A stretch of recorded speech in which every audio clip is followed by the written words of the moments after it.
जब भी रिलेशनशिप में बहुत ज़्यादा मिसअंडरस्टैंडिंग होती है, जब भी रिलेशनशिप में बहुत ज़्यादा प्रॉब्लम्स होती है, उस सिचुएशन में साइलेंट होना बहुत ज़्यादा ज़रूरी है। नमस्कार दोस्तों, मैं हूँ श्रावण, आप देख रहे हो स्काइल। अगर आपके रिलेशनशिप में भी बहुत ज़्यादा प्रॉब्लम्स है और आप साइलेंट होने के बारे में सोच रहे हो तो यकीन करो, आज के इस वीडियो में दो ऐसी बातें मैं आपको बताऊंगा जो आपको काफ़ी ज़्यादा हिम्मत देगी और इन बातों के वजह से आपको काफ़ी कुछ सीखने को मिलेगा।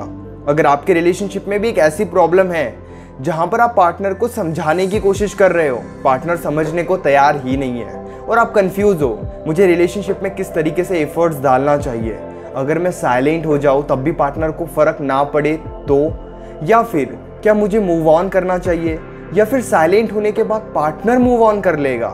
ये सारी बातें हमें और ज़्यादा परेशान करती है और इस वजह से हम और ज़्यादा डिप्रेस्ड हो जाते हैं। एक बात आप समझ लो, अगर आप परेशान हो, अगर आप डिस्टर्ब हो, आप रिलेशनशिप को ठीक करने की कोशिश करना चाहते हो तो कभी कभी पार्टनर को ये शो करो कि आप परेशान हो, आप सच में चाहते हो रिलेशनशिप को ठीक करना।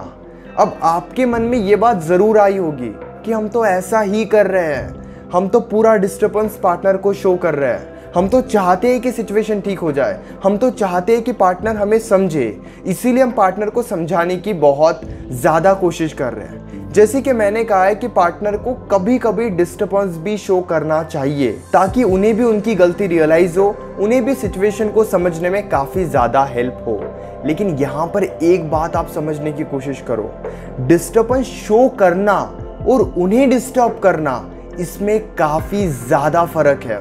बेसिकली एक बात मैं आपको बताता हूँ, हम क्या करते हैं जब भी हम परेशान होते हैं, जब भी हम डिप्रेस्ड होते हैं, तो हम उनके लाइफ में इतने ज़्यादा इन्वॉल्व हो जाते हैं जिस वजह से वो परेशान हो जाते हैं। एक एग्जांपल मैं आपको देता हूँ, जैसे मान लो मेरी गर्लफ्रेंड है और मेरी गर्लफ्रेंड मुझे इग्नोर कर रही है। अब इस सिचुएशन में क्या होगा, जब वो मुझे इग्नोर करेगी तो मुझे गुस्सा आएगा, मैं मेरी गर्लफ्रेंड से बात करना चाहता हूँ लेकिन वो बात करने के लिए तैयार ही नहीं है, इस वजह से मुझे और ज़्यादा गुस्सा आएगा। तो मैं क्या करूँगा, उन्हें बार बार कॉल्स करूँगा, मैसेज करूँगा, जो नॉर्मली हर कोई करता है। लेकिन ये गलत है क्योंकि मैं उन्हें ये शो नहीं कर रहा हूँ कि मैं कितना डिस्टर्ब हूँ। वो ये नहीं देखेंगे कि मैं कितना परेशान हूँ, वो ये देखेंगे कि मैं उन्हें कितना डिस्टर्ब कर रहा हूँ। क्योंकि जब भी हम हमारा डिस्टर्बेंस शो करते हैं तो एक गलत तरीके से हम हमारा डिस्टर्बेंस उन्हें शो करते हैं, उनके लाइफ में इतना इन्वॉल्व हो जाते हैं कि वो हमसे इरिटेट होने लगते हैं और इसीलिए उनका पूरा ध्यान उनके ऊपर होता है कि आप उन्हें परेशान कर रहे हो। उनका ध्यान इस बात पर नहीं होता है कि आप भी परेशान हो, आप भी डिप्रेस्ड हो। वो आपको और ज़्यादा इग्नोर करेंगे, आपसे इरिटेट होने के बाद वो आपको ब्लॉक कर देंगे और आपसे सही से बात भी नहीं करेंगे। इसीलिए एक बात समझो, डिस्टर्बेंस शो करना और उन्हें डिस्टर्ब करना, इसमें फ़र्क है। अब सवाल तो ये है कि आखिर उन्हें डिस्टर्बेंस शो कैसे करें। देखो एक बात समझो, जैसे मान लो एक बार आपने उनसे बातचीत करने की कोशिश की और वो बातचीत नहीं कर रहे हैं, वो इग्नोर कर रहे हैं, तो उस सिचुएशन में खुद को शांत करना, खुद को थोड़ा रिलैक्स करना, जानता हूँ बहुत ज़्यादा मुश्किल है लेकिन ये ज़्यादा ज़रूरी है। उन्हें अगर आप समझाने की कोशिश करोगे, दिखाने की कोशिश करोगे, कुछ ठीक नहीं होगा। कहीं कहीं आपको भी थोड़ा शांत होना होगा, कहीं कहीं आपको भी खुद को थोड़ा कंट्रोल करके रखना होगा, ये काफ़ी ज़्यादा ज़रूरी है। इसीलिए जब भी आप अपना डिस्टर्बेंस उन्हें शो करना चाहते हो तो एक दो बार कोशिश करो और फिर थोड़ा सा खुद को रोक के रखो। वो भी आपके बारे में सोचेंगे, डोंट वरी, आप उन्हें मौका तो दो, ये काफ़ी ज़्यादा ज़रूरी है। दूसरी बात, एक अच्छे लिसनर बनो, उनकी बातें सुनो, उनकी बातें समझो। अगर वो आपकी बातें नहीं सुन रहे हैं, अगर वो आपकी बातें नहीं समझ रहे हैं, वो इरिटेट हो रहे हैं, वो परेशान हो रहे हैं आपकी वजह से, चाहे वो कैसे भी आपके साथ बिहेव कर रहे हैं, अपनी बातें उन्हें समझाने से पहले उनकी बातें समझो और फिर ये देखो क्या इस सिचुएशन में अगर आप उन्हें कुछ समझाने की कोशिश करोगे तो क्या वो आपकी बात सुनेंगे, आपकी बात समझेंगे।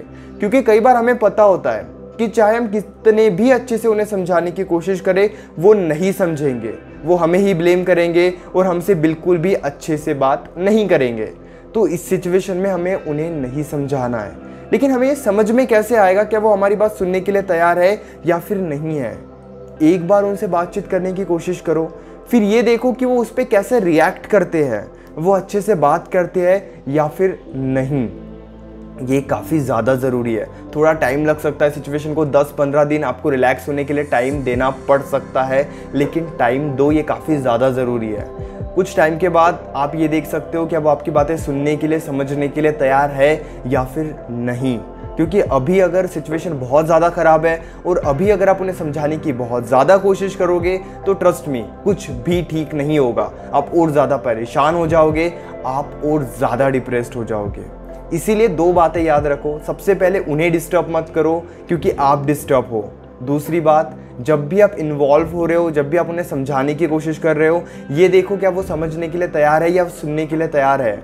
अगर वो सुनने के लिए तैयार नहीं है तो उस सिचुएशन में उन्हें समझाने का कोई फ़ायदा नहीं है। अगर सिचुएशन ठीक नहीं होती है काफ़ी टाइम के बाद भी, तो आपको मूव ऑन के लिए भी प्रिपेयर होना पड़ सकता है। ये काफ़ी ज़्यादा ज़रूरी है। सॉल्यूशन का मतलब हमेशा ये नहीं होता कि रिलेशनशिप बच जाए।